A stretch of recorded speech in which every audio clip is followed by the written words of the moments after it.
brothers and sisters who are comrades. Welcome to this second edition of the African origin of humanity. Tell your friends, tell your sisters, tell your brothers, tell your cousins, tell your uncles, tell your classmates, tell your friends. This is a program not to be missed. Uh, the African history is something we all should be knowledgeable about because it's our history. It belongs to us, so we need to know about it. So today we would basically touch on some of the aspects we said last month because a lot of people didn't know watch it, and those who watched it, some asked me to bring more examples, things like that. So, and if it's the first time you're watching it, don't be intimidated by or anything like that. You can watch it once, twice, three times. Everything I'm going to say. Everything there you can access it. You can understand it. There is no mysterious stuff here. Everything we're saying here is accessible to our brain. So I just want to say that. So we also basically want to unite with the statement Chairman Amadi Stella made a while ago that we want to make Africa the center of civilization once again, because that's what Africa has always been until it was attacked. So that's really a fundamental. And we have been hit by bourgeois scholars, with their bombs of liars, with their cannons, their bullets of lies and falsifications. They have replaced the truth with lies disguised as science. Many times you watch the TV, you see the bourgeois scholars, spreading lies about Africa, but in the name of science, in the name of anthropology, in the name of, other disciplines, of science they have developed since colonization of Africa and most of the people of the world. And we are definitely, as the African People's Socialist Party, we are leading the African working class to recapture science and destroy all these lies, myths used by the bourgeoisie to keep the African nation and the world in the dark about the true contribution of Africa and African people to humanity. And nobody should define us or tell us what the history of humanity, which is essentially the history of Africa, is about. We need to take control of that. It's our history. We need to acquire, we need to control it, we need to define it. We have to reject all the definitions of us by our oppressors, by the imperialists, by the white power. We need to reject their definition because if you stuck, to the definitions, you will never know the truth. You never know the true history. And the only way to know the true history is to take control of it, is to engage in the struggle to know the truth, the struggle to know our history, but struggle to acquire power. Because with power, we can define our reality, defeat, our own goals, our own objectives. So this is really important. We're going to separate the history from this. So what we're going to say today, we want us to make sure people understand. It's beyond any doubt. Humanity began in Africa. We should know it. Our children should know it. It should be taught in schools. Of course, for this to happen, you need to have Black community control of schools. You need to have the working class community control of our community, control of our schools. You need the Black power community control of a curriculum, of education system. So our children can be taught true history that serves our goals and objectives. And that's really fundamental. And when we say with confidence, and we want you too to be able to say that with confidence, that history began in Africa. And we know why. First, you will see all the stages of human development are present in Africa. The more they found hominids, ancient, early human ancestors, the more Africa is vindicated. And that's something we need to be aware. And African history should be freed from museums in Europe and other places. We're talking of a history of humanity, which is essentially history of Africa. But Europeans are involved in, when I say European, the colonizers, the imperialists, they're involved in the collections because neocolonialism allowed them to do that. They collect all these ancient fossils and store them in the museums that someone who is in Africa, or Africans who have no means to get to Europe or Americas, has no access to our own history. The history of humanity should be told in museums in Africa itself. So when we say humanity began in Africa, and we say it with no doubt whatsoever, and we can say, starting from the Tumai, that's somewhere in Chad. That's what its first slide shows you. Tumai is old 6.8 million years ago. That's why we say MYA. And that's in Chad, in West Africa. These are the oldest human ancestors to have walked on two legs. And we don't know if we're going to discover something else that is older than that. But it seems every time they discover something in Africa, it's always older, and older. You have the Aramites, that's 4.2 million years. You go to Canopy, you've got the Lucy, very popular. If people know the discovery of Lucy when it happened, yeah, it wasn't all over the news. This in Ethiopia, 3.2 million years. And you can see so far there is nothing to match that outside of Africa, nothing. And then you have the Homo habilis, with a brain slightly bigger than all the previous hominids.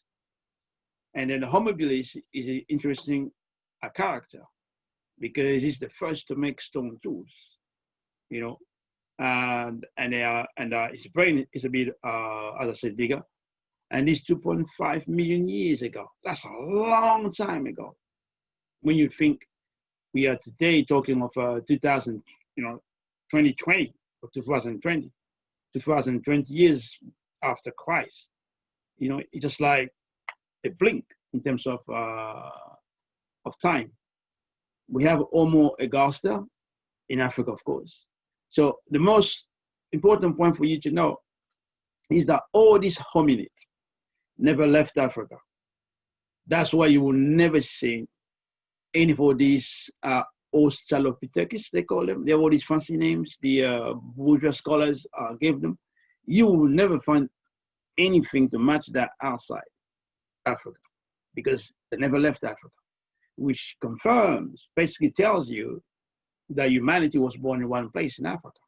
Otherwise, you will have all those hominids elsewhere.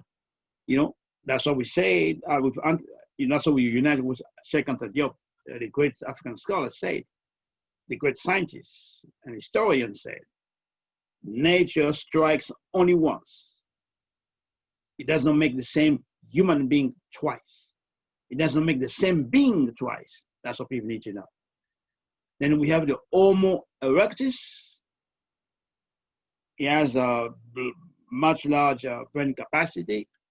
He's the first true hunter, first hominid to immigrate out of Africa. There was no immigration control. There was nobody to stop it. All these imperialist immigrants didn't exist. It was free.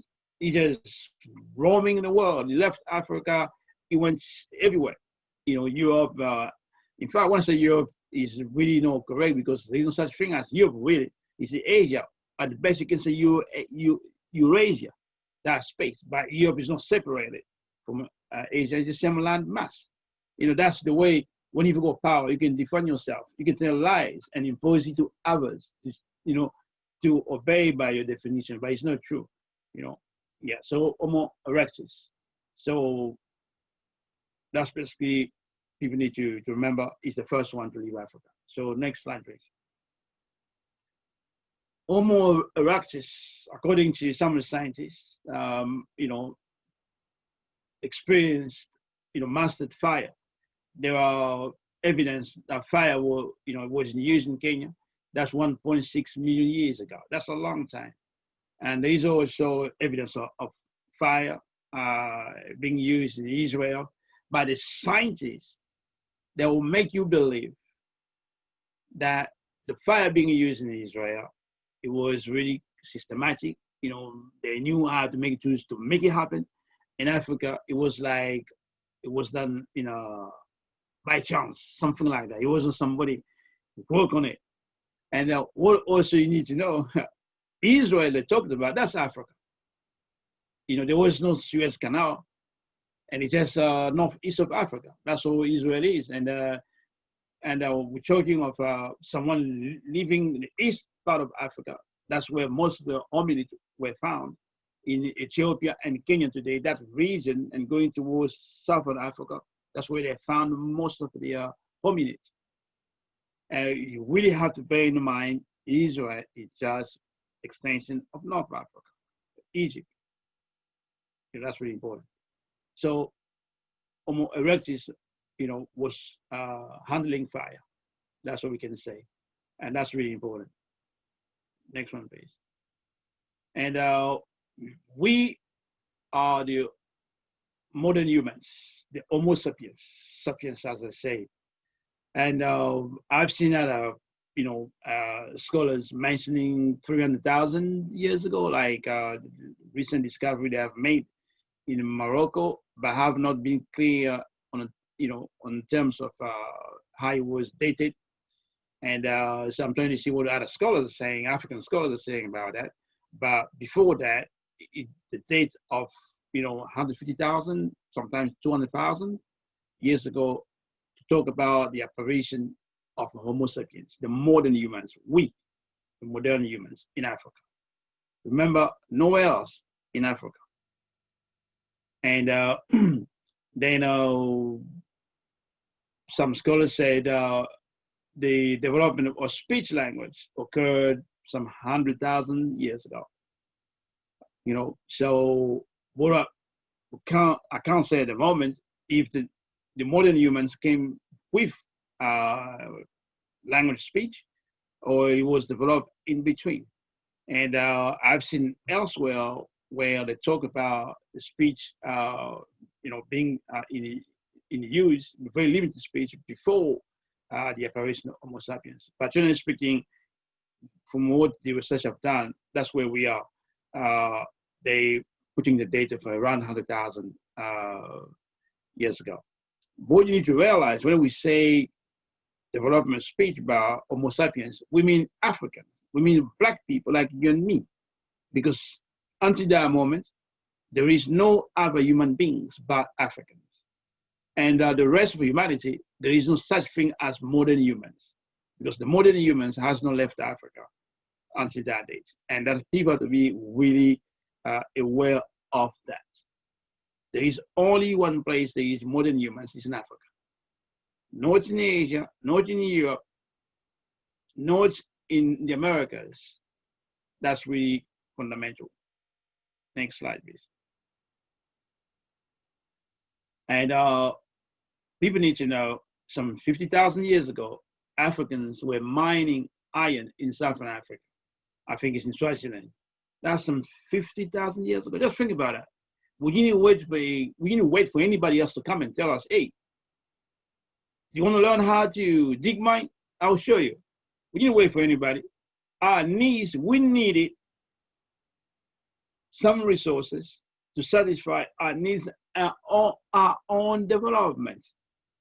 So some smart brothers and sisters say, hey, They dig this way. They see what is underneath the earth. They do it this way. But we were extracting iron. It's good to know what we have been doing, what we were capable of doing by ourselves. That's really, really important.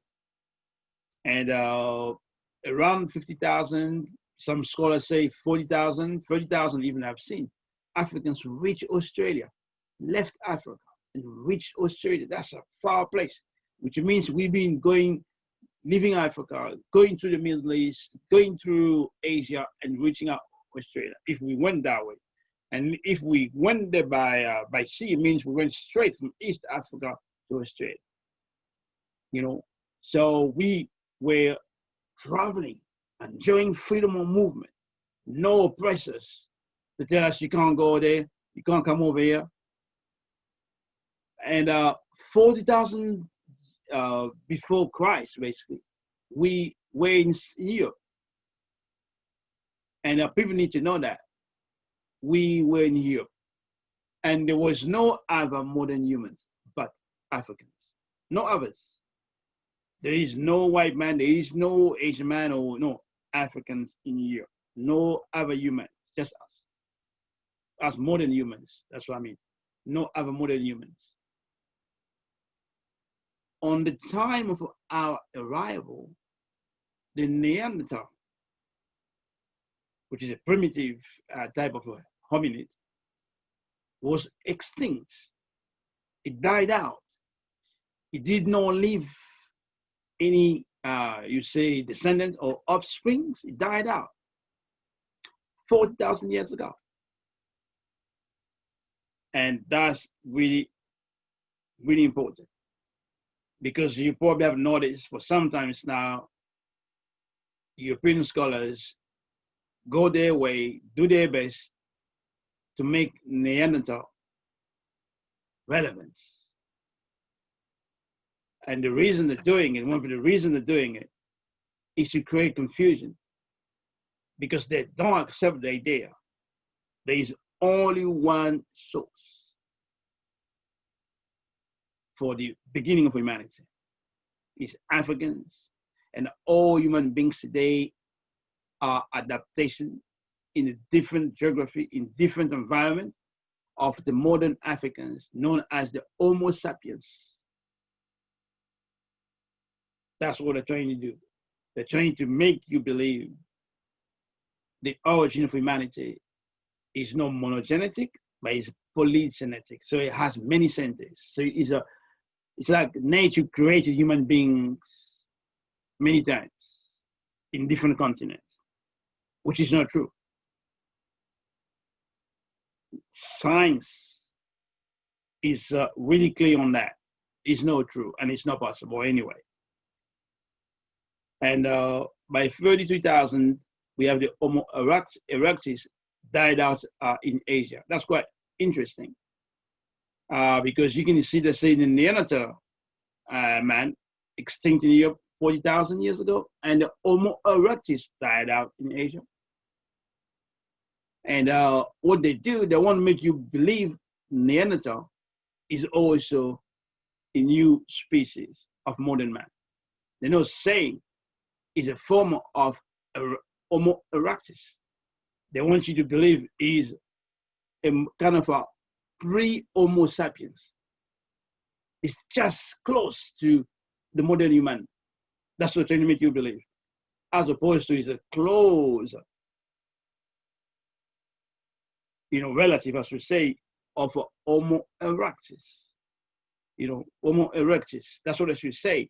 No, but they want you to believe is a pre-Homo sapiens, close to Homo sapiens, almost Homo sapiens, and that that's where the white people came from. That's what they're trying to get you to believe, to deny the monogenetic origin of humanity. And not a long time ago, they used to tell us Neanderthal man was a barbarian, primitive. Yes, he's a primitive hominid, compared to Homo sapiens, really primitive. All of a sudden, white scholars, they're trying to give him qualities so that people can, in the brain, associate it, bring it close, see as a close relative to Homo sapiens. Now, 20,000 years ago, apparition of first white, known as Cro-Magnon. That's the first white people appeared. And so when we say 40,000 years ago before Christ, Africans reached South Africa, Southern Europe, the modern humans, and 20,000 years later, there is an apparition of whites known as Cro-Magnon because they found them in a place called Cro-Magnon, which is a Latin word. Creus, that's a big hole in a cave, of course. Magnon is Magnus, big hole. And what you need to know, the man from 40,000 years ago is an African man like you and me. And they call that man the man of Grimaldi. Grimaldi in Southern Europe, Southern France in particular. And in many books, they will not even tell you that. They will just make you believe the Grimaldi man was also a white man. When they say the man of Grimaldi and the Cro-Magnon, they make you believe it's one and the same. No, it's not. The Grimaldi man, those people they found in the Southern Europe, particularly in France and Spain and elsewhere, 40,000 years ago, they were Africans, just like you and me. There was no white people at all. That's what you need to know. It's only because of the Ice Age, because of new environments, because of their geography, the Africans adapted. They lost their melanin because, if the cold conditions. And this way, by adaptation, the bone structure changes, the hair changes, but it took 20,000 years, 20,000 years ago. It took something like 15,000 years for that change to occur. So you will see between 40,000 and 20,000 before Christ, people changing. They're still black, but they're changing. They have all this evidence are there in the bone structures and and other things like that. So that's really important for you to understand that. Uhuru. Thank you, Secretary General Loizi Kinshasa, for this enlightening presentation on the African origin of humanity. And thank you all for watching and supporting the work of the ASI, the African Socialist International. I'm Pat Lumumba, a member of the African People's Socialist Party, and I've been involved in Black history for over 20 years now as a volunteer.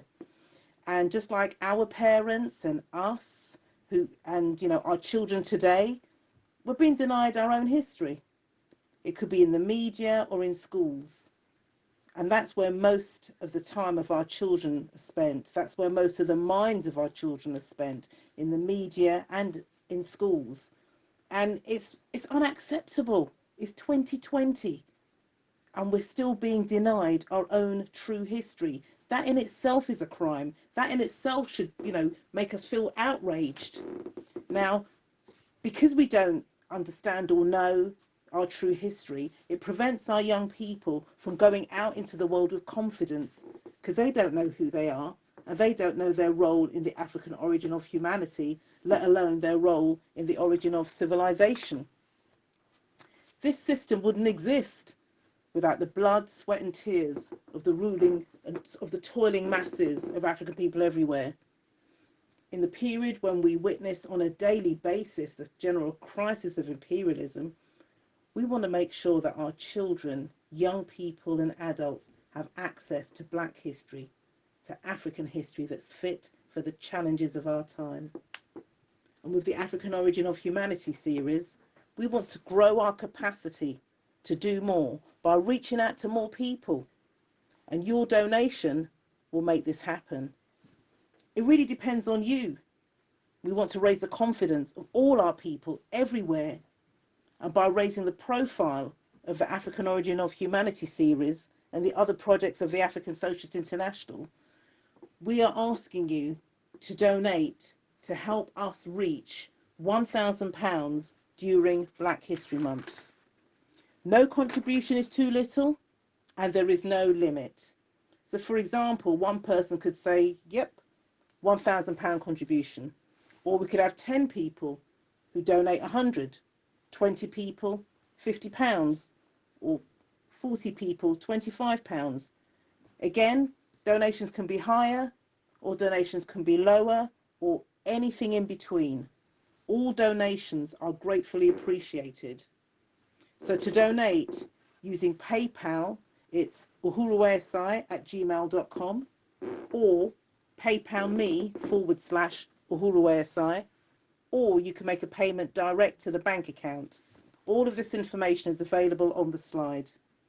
We thank you in advance for your kindness, solidarity, unity, and support in bringing about the change our community needs. And I'm confident that we can do this and we will win because of your support. Thank you and Uhuru. Enjoy the rest of the presentation. And the Africans, go to Asia, and you really have to know, in all those places, before there was any talk of modern humans, they were Africans. It's by adaptation in the new conditions, and as Secretary Job said, by the mixing of Africans and the Africans who just adapted to the new environment, they changing, that you begin to have emergence of varieties of Homo sapiens, of Africans basically. So you will have people who start looking like the Chinese appearing, not necessarily looking like Chinese today, but having similar features. 17,000 BC. You will not see anybody looking like Chinese 40,000 years ago or 25,000 years ago. You will not see that.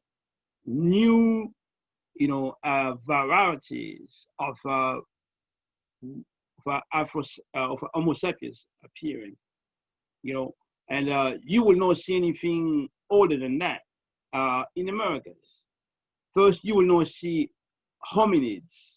By then, I mean, million years fossils, like Australopithecus, Tomai, we saw in West Africa, the Homo habilis, million years, people like that, the Homo erectus, million years.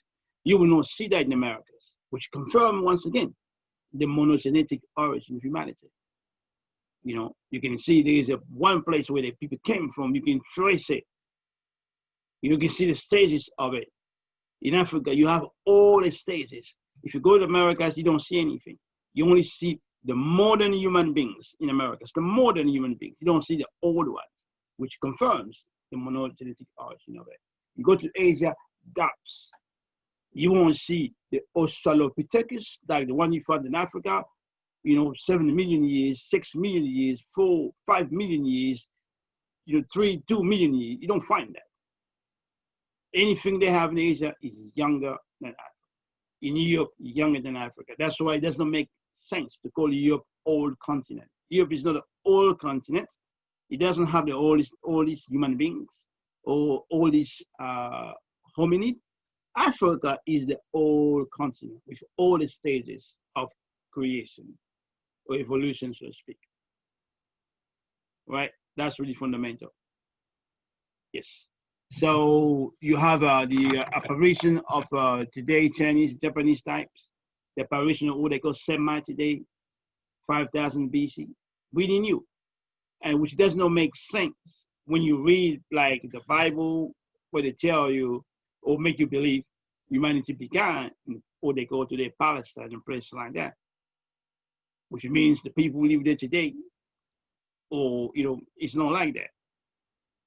Africans were the first, and then when the new variety of people emerged, like what they call the Semite or the Chinese, the Japanese, the Indian, when they emerged, Africans were already there. We were already there. So basically, you can say humanity began in Africa, but Africans are also the first inhabitant of Europe, the first inhabitant in Asia, the first inhabitant in the Middle East. You can say that. That's why our history needs to be known. We need to know our history. We need to know our contribution to the world, and other people need to know the contribution Africa and African people have made to the world.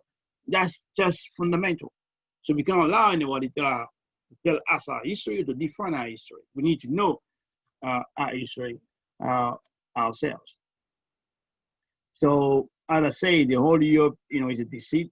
The history didn't begin. History of humanity didn't begin in Asia. As I say, the Bible is too young to testify to our existence. We existed before. We are pre-Bible, pre-Quran and everything else. Palestine, Israel, as I said earlier on, Israel part of North Africa.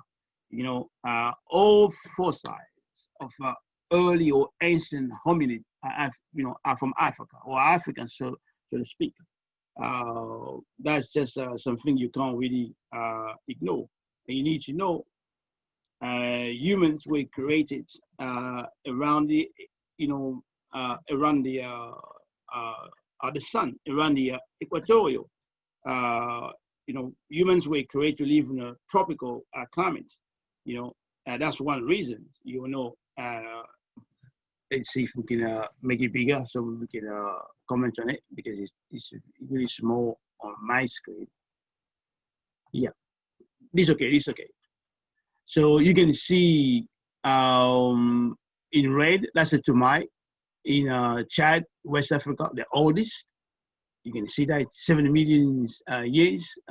It gives you there. You have the Homo habilis, that's in green. The Homo ergaster in green, that's 2.5, I think, million years in Africa. So you have all these hominids, and and you can see there should be nothing red outside of Africa, because they didn't leave Africa, and there's nothing older than that elsewhere. Anything you see outside Africa is like Neanderthal. Neanderthal, appeared in Europe between 80,000 and 40,000 years ago. But the Neanderthal found in Africa, European scholars, the bourgeois scholars, are quiet on that, because the Neanderthal found in Africa is older than the Neanderthal found in Europe. Yeah, in Africa, what they call the Broken Hill in Zimbabwe, and Neanderthal is about 100,000 years older, compared to the Neanderthal found in Europe between 8,000 and 40,000. But bourgeois scholars, they falsify figures, they cheat, because they want you to believe, that Neanderthal was so good, was so musical, things like that. Sometimes I've seen places where they put Neanderthal being 500,000 years, 400,000 years. They falsify figures, So, but the bottom line, he did not leave offspring, and he's not, the Neanderthal man is not a pre-sapiens. By that I mean the Homo sapiens were not a result of Neanderthal. Neanderthal left no springs, no offsprings. You really need to be clear on that. Why the bourgeois scholars are beating up and bragging about this guy that did not leave anything good, because the modern man, the modern women, the modern people, the Homo sapiens, the Africans, are not a product of a Neanderthal man. They have nothing to do with it. What we know, the Neanderthal man is probably an offspring of Homo erectus, and then it died out. Yes. So we can move to the next slide. Yeah, this just tells you Homo sapiens movement. You can see all these ones always in Africa. From Africa, made its way to Europe, made its way to Asia. From Asia to the Pacific, island, the Indonesia, Australia, all those places. You can see, really, you can see the monogenetic origin of humanity began in one place in Africa. Along the east, Ethiopia, Kenya, down South Africa, all that. That's where you see most of the fossils, except Jamaica in West Africa. So people should be clear on that, and this should be taught in our education system.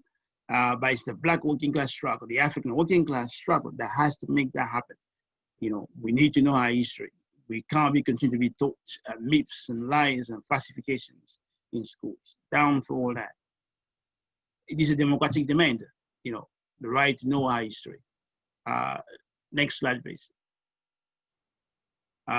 Yeah, this, I think, it just backs up what we have been saying before. When we say Homo sapiens, we mean black people. Instead of saying Homo sapiens, they should say black people. They should say African people. It's us. The modern people, the first modern people. We're also the first all people. And we lay out the foundation, of all these societies. We produced, a certain culture that we took with us wherever we went. That is the basis of culture everywhere people are. Them some languages, fire, art and things like that. Everything you see is basically continuity.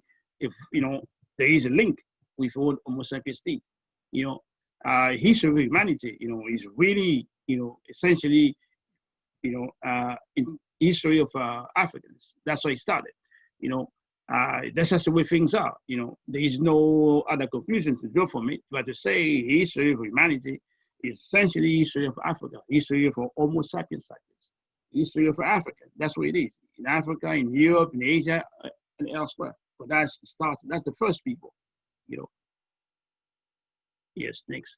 And what you see everywhere you go, most of the books you will see, falsification, the myth, the lie, the myth of the white man. You see, they show you this monkey to begin with, chimpanzee or gorilla or anything like that. And then gradually you see the hominids, people looking like having a face like a monkey, but standing upright, like modern humans. Then you see the white man appearing, which is a lie.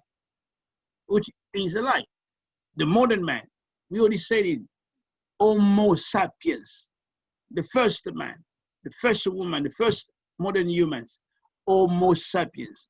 Who are the Homo sapiens? Africans, people like you and me.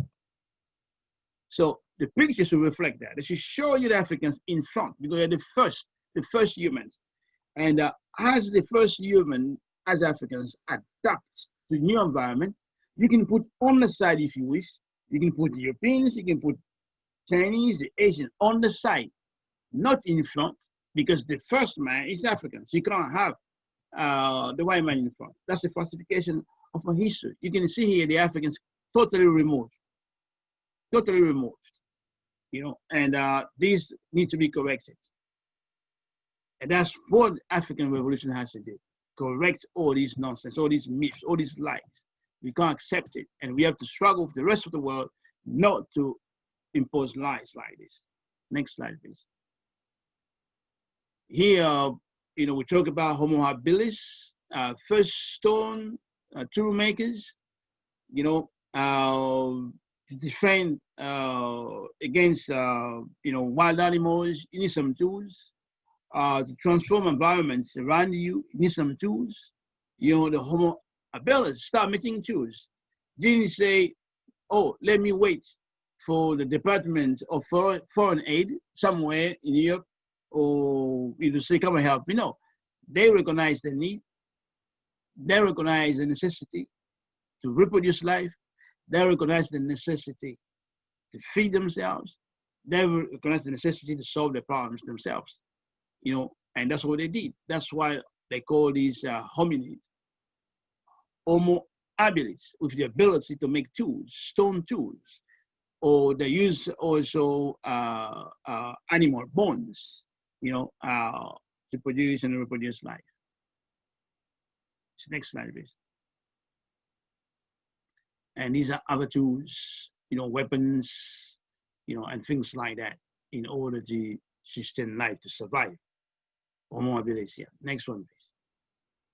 And this one in here, you can see the painting. And these somewhere in a Chauvet carve in this Ardèche, this in France, painting of predators like lions. These Africans in Europe, because 40,000 years ago, there are no Europeans. It's only Africans in Europe. So there's no mystery. And they can't even try to give it to Neanderthal, because that's what they're trying to do, say, oh, you really good paints. No, that's the Africans. How do we know that? Because we have similar paints, not just there, all over Africa, in the caves in Africa, where the Homo sapiens live. They left, arts, they left, thousands of, work they did. This is just one of them. There's a lot of it. And these kind of things Africa also needs to know. No, it's our history too, because we did it. It always known Africa, but we did it. And the world, humanity needs to know that. That what you see, that beautiful art in Europe is our art. Next one, please. This is a toolkit making paints, Blombos in South Africa, and they can mix different material to get, for example, the red color they need it. This 100,000 BC. We can make a selection of material to make a paint kit, so we can paint on the walls in the caves and elsewhere. That's what we did, and we didn't wait to say for somebody to come and, show us to do it. These are Africans, just looking like you and me, and we did that, and we need to know that. Yes, we'll next one. This one, they call them the Venices, Venice, like the name of Venice Williams, because these are representation of female, and you can look at it and recognize straight away the African women. And this is not Africa, this is in Europe, before the apparition, before the emergence of the Cro-Magnon man, otherwise of the white people. This in Europe, this is in France, and this is just profound. You see all this beautiful material. They use ivory. They use the different material, and there are lots of these representations, these figures. There are a lot of it, and this is just one place in France, and they are all over Europe. When I say all over Europe, I will mean all over Europe. Next slide, please. This is another Venus. This is in Russia. And in Russia, it's not one place. Even in Siberia, they have representation of the African women. And this before the emergence of the white men, of the Cro-Magnon. African art. All these things are in the museums in Europe. Next one, please. This is on Austria. Another Venus, you can see. It's just incredible. African art, Homo sapiens art, Black people art in Europe. So Africans, we don't just stay in one place. We experience the world as a free people. As a free people, we traveled the world, as you can see, and we reproduced ourselves, for our own, interests. And this, as I say, the Venus, these statues, you can see them all over Europe. They are in France, they're in Austria, they are in Germany, they are in Russia, they are in Romania, all those places, they are there. Poland, all these countries, they have African art before the apparition of the white people. And that's why history is so fundamental, knowing who we are, knowing what we've done, what we've been, what our contribution to the history of humanity was, or is. It is fundamental. And that will not teach our children this in history. So the next one, you see a representation of animals on the walls. This is in France. All these are artwork by Africans before the apparition of white people in the Western world. And knowing this, our children in particular, knowing we have been not just in Africa, but we also have been in Europe, and we have been in Asia. And wherever we went, we left our traces, we left our work to testify for our existence, of our creativity. And whatever civilization emerged after, the more or less used the work we've done before. That's really important. Yeah. So that's these are some of the work basically we want to show with you. We want to share with you. Uh, we really want you to know that this is a part of a series we're going to do. Next Sunday, we'll be back here, and we'll be looking into African contribution to humanity. So we're going to look at the new era, what we have done, what kind of breakthrough we have done, how we change the world. That's what you need to know, how Africa and Africans change the world. So we're going to give you, new aspects of African history. And as I say, it's going to be every Sunday until the end of the month. Then we're going to review that in November to see if how we're going to do it, if it should be monthly, it should be bi-weekly or something. But we'll let you know anyway. So we just want to thank you for your support and for watching. And your support is really needed. Information, will be right to you to know how you can support it, because we want to make Black history accessible to our children, to be everywhere. We want it to be public, in public places. We want the falsification, the myths to be removed from our brains, from our schools, from our environment. So everyone needs to have access to the truth, what the Africans have made since the beginning of humanity, as the first human, the first people who have to solve all the problems to guarantee the survival of Homo sapiens, of the modern humans, and we did that. And knowing we did it, we know we can change the world today. And that's why we're asking you to share this with all your friends. And don't forget also to tune in for the rest of the programs coming from our party. Just go on the balansphere.com, you will see the rest of the information you need to know. So that was Mr. Kinshasa on the origin of on African origin of humanity. Look forward to talk to you again next Sunday. Or